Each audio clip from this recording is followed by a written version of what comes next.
Mr. Lee Min Ho. Ma'am, ba't kayo na-inlove sa kay Mr.? Kamukha po kasi ni Limin. Kaya mo nagustuhan siya? Opo, sir. Oh. Kasi childhood crush ko po kasi. Crush mo. Kahawig nga. Saan dyan si Lee Min Ho? Sa kaliwa, sa kanan?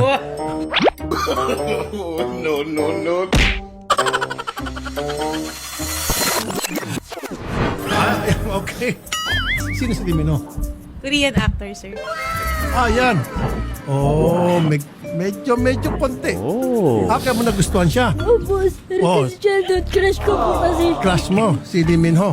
O sir, kamukha ka raw ni Lee Min Ho, kaya ka nagustuhan. Mas salamat ka. Kasing gwapo ka pala ng artista sa Korea. O, tapos ganun pang-isipin mo sa kanya, grabe ka naman.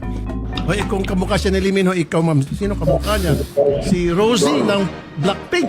Nagsama si Lee Min Ho at saka si Rosie.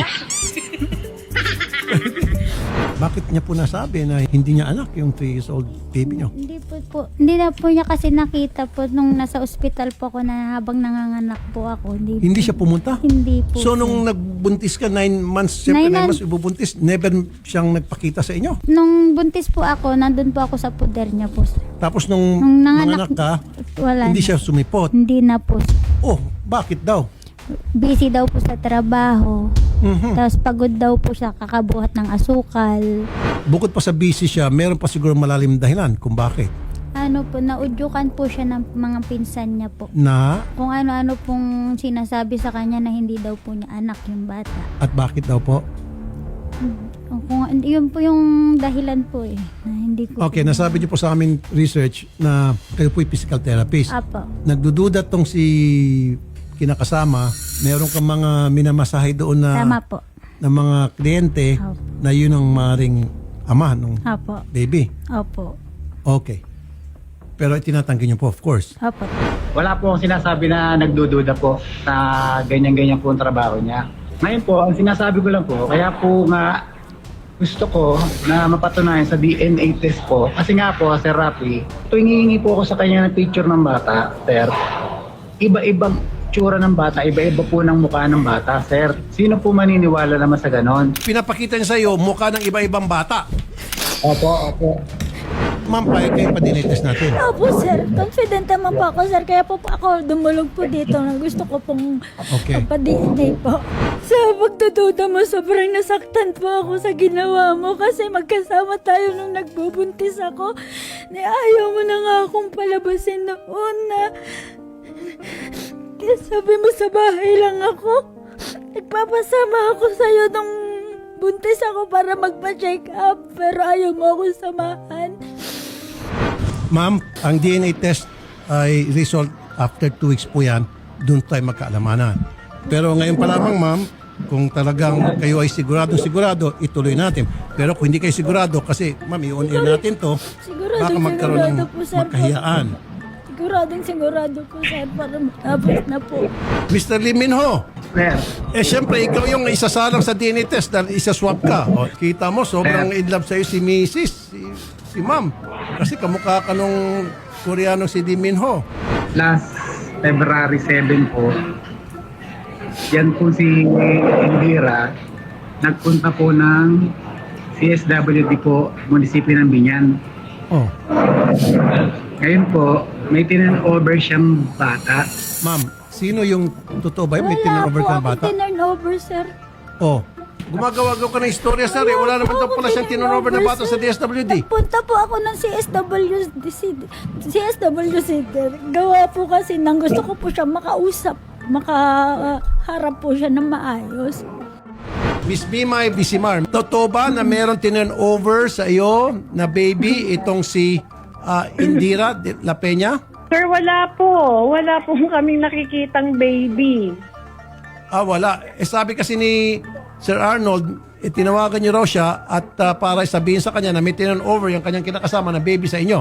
Mali? Hindi Tama. po. Mali po. Wala po kaming babing tinatanggap dito. Lee Min Ho. Nako. Gumagawa-gawa ka ng istorya, Mr. Lee Min Ho. Ay, hindi po. Kasi po, parang yun po kasi kasi po, pinakita niya po sa akin ni Miss B po yung picture ng bata ko. Ano po yung naramdaman ko daw po. Ibang case po yun na baby. Hindi po nila pwedeng i-claim na kanila yung anak na yon. Sino po nag-turn over sa baby na yon? Baby po ito na iniwan sa Osbin. Pero ang kiniklaim po ng babaeng yan, ng si Indira, ay lalaki yung anak nila. Pero yung baby na nakita doon sa Osbin ay babae. Hindi po yun yung anak nila. Pinag-usap ko na silang dalawa na Opo. mag-ex-partners. Wala namang problema ni Arnold na magbigay ng sustento. Okay. Ang problema lang, sir, nasaan ang bata? Sir, pumunta na po ako mismo sa kapatid niyan para lang ma-validate ko lahat ng mga sinasabi ni Indira. Pero lahat po yan, sir, ay kasinungalingan na niya. Oh. Kasi po wala pong totoo, hindi po talaga totoo. Ako po. Indira, nasaan yung bata? Nasa akin po, sir. Nasa Oh. Santa Rosa po. Nagbigay po yan sa akin ng address na mali-mali. Mhm. Pero nagawan pa rin po namin ng paraan na matrace yung address ng kapatid niya na sinasabi niyang tinitirhan nila kasama ng baby. Naloka. Kausap ko po yung yung ate niyan. Tinanong ko kung nasaan po yung baby. Wala daw pong baby. Now, Ma'am Indira, paano natin Nasa- pa-DNA test yung Nasa baby? akin, sir, ito po ha, nasa akin po yung baby. Ba't nagsinungaling ka sa CSWD? Hindi po ako nagsinungaling. Nasaan mo na yung baby? Nasa akin na po, nasa Santa Rosa na po. Iniwan ko po sa kaibigan ko. Bakit sa kaibigan mo? Ba't hindi sa'yo? Doon po kami nakatira ngayon. Okay. So, pwede ba punta ng CSWD yun? Pwede po, sir. Para i-check. Pwede po, sir. Ibigay mo ng tamang address kasi yung mga binigay mo address daw mali-mali. Ang gusto ko lang naman po sabihin, kapag lumabas po ang resulta, Oh. ang sabi ko sa kanya, kahit wala na ho kami, basta yung bata ang ano niya. Pero bago mangyari yun, i-produce mo muna yung baby. Of course, kasama yung CSWD para gawa ng assessment muna yung baby. Ngayon, kung sigurado ka, Yes, sir. magpapa-DNA test tayo. Sige. Pag hindi ka sigurado, wag na lang kasi mapapaya ka lang. Sigurado ako, sir. Liminho, mag-ready ka na lang, sir, kasi ipapa-DNA test namin kayo. Kasama po yung baby. Okay, sir? Apo, sir. Okay, Maraming ma'am. salamat po, Sir Rapi. Sige, ma'am.